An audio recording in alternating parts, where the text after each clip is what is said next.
Montre-moi quel système t'a formé et je te dirai qui tu seras dans le futur. Montre-moi ton diplôme et je te dirai qui tu seras dans le futur. Regardons ensemble cette vidéo jusqu'à la fin et vous allez comprendre pourquoi il y a beaucoup de chômage en Afrique après avoir obtenu tous les diplômes du monde entier.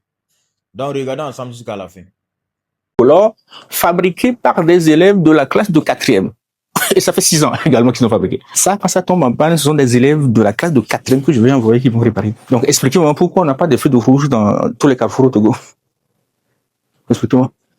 Les élèves que vous avez ici sont des élèves qui sont en classe de 6e et qui commencent d'écrire des codes. On parle de codes en fait, de programme. Ici, par exemple, mademoiselle passe en classe de 4e, donc 5e, 4e, qui a fabriqué ici un système qui commande une barrière avec un détecteur. C'est un cerveau moteur, donc il paramètre une distance sur laquelle, bon, quand je rapproche, voilà, il y a un mouvement. Donc avec ça, on peut lever une barrière, par exemple, sur un garage pour une rentrée automatique. Ici, nous avons Naïma, elle a fait la seconde E, elle a travaillé avec Gabi sur le véhicule intelligent.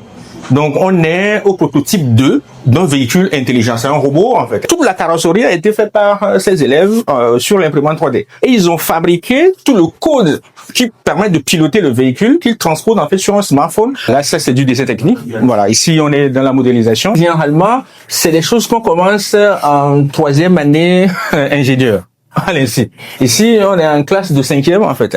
Donc, toutes les pièces qui doivent être réalisées sont dessinées. On est en dessin technique ici. Et les logiciels ici sont en anglais.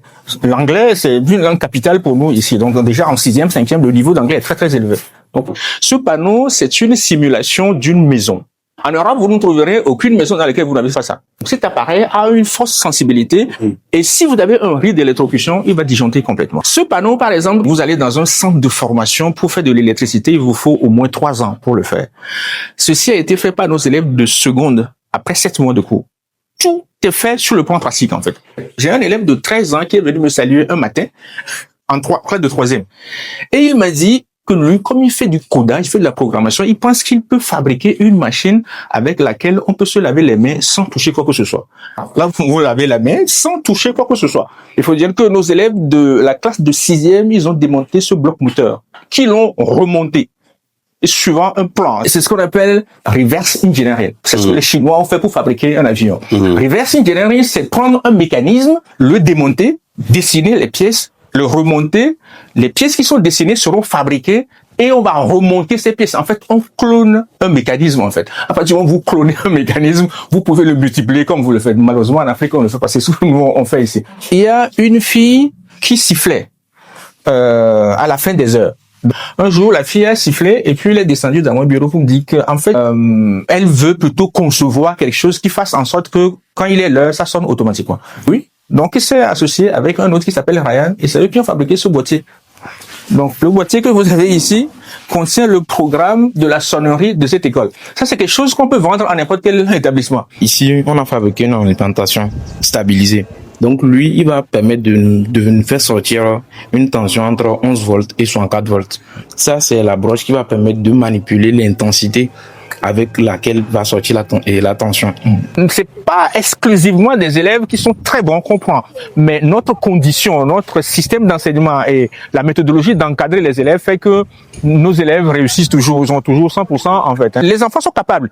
Tout dépend de l'environnement, les conditions dans lesquelles on les met, ils sont tous capables. OPEM, là, ça veut dire quoi? OPEM, c'est Observatoire panafricain pour l'école et les métiers. Notre topic, c'est vraiment de mettre des jeunes dans un environnement où ils apprennent typiquement comme ce qui se fait à l'Occident. Donc aujourd'hui, je suis surpris, déçu. Si des élèves sortent avec un bac C, un bac D, parfois même avec 18, avec 19, ils ne savent pas écrire une ligne de code. J'ai des élèves qui sont à l'université, qui sortent avec une licence en mathématiques, une licence en physique. Ils n'ont jamais écrit une ligne de code. Nous sommes une école scientifique. Vous avez regardé la vidéo jusqu'à la fin. Voici les types de systèmes éducatifs que nous avons besoin ici en Afrique.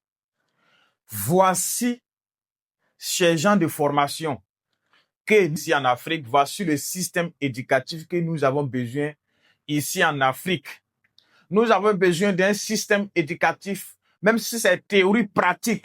C'est ça que nous voulons. Nous ne voulons plus un système éducatif théorique. Un système éducatif où tu finis d'avoir tous les diplômes du monde.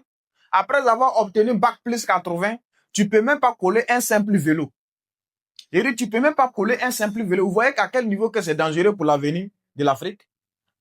Nous ne voulons pas un système éducatif où ils vont t'apprendre à raconter seulement des histoires des autres et non nous apprendre même à connaître notre propre histoire. Nous ne voulons plus de ce système éducatif.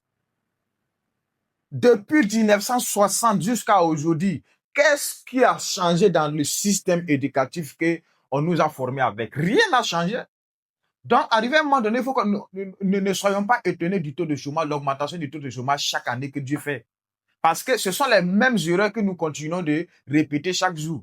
Ce sont les mêmes produits que nous continuons de fabriquer chaque jour. Mais est-ce que les produits que nous fabriquons là, est-ce que nous fabriquons, est-ce que ces produits répondent aux besoins même du continent en fait, ou bien du pays? Non. Et si les produits que nous fabriquons ne répondent pas aux besoins du pays, mais ce n'est pas la peine. Donc, il faut qu'on arrive à adopter un système qui répond même aux réalités de l'Afrique, aux réalités du pays que nous traversons. Et voici un exemple palpable tout près ici. Vous pensez que, par exemple, imagine voir, si depuis ta classe de CM2, c'est ce genre de système qui t'avait formé, est-ce qu'aujourd'hui tu allais parler du chômage? Non. Tu allais pouvoir faire quelque chose de tes propres 10 doigts. Malheureusement, on nous a appris la théorie et non la pratique. Et c'est ça qui fait qu'aujourd'hui, tu finis tout, mais tu reviens t'asseoir à la maison, tu n'as pas d'emploi, tu n'as pas de travail, tu chômes. À qui la faute? Le système qui te forme, le système qui te donne des diplômes, le système qui te fait croire que c'est le seul, qui te fait croire que non, c'est la seule voie pour réussir. C'est le système théorique. Parce que là-bas, on t'apprend pas à faire quelque chose, mais on t'apprend toujours à réciter, on t'apprend toujours à mémoriser, on t'apprend toujours à répondre et non à résoudre. On ne t'apprend pas à créer. Et voici un exemple de système qu'on doit copier ici en Afrique. On ne va plus continuer toujours à répéter les mêmes erreurs chaque année. Parce que si on continue de répéter les mêmes erreurs chaque année, rien ne changera pour l'Afrique. Et l'Afrique restera toujours consommateur. L'Afrique restera toujours derrière parce que nous, on ne crée rien. Donc, les autres vont créer et puis nous serons toujours des consommateurs. Donc, ce n'est pas ce que nous voulons de l'Afrique. On veut aussi une Afrique prospère. On veut aussi une Afrique où il y aura des génies, où il y aura des créateurs, il y aura des innovateurs qui vont rayonner le continent africain. Donc, puis c'est là où je vous aime en ensemble.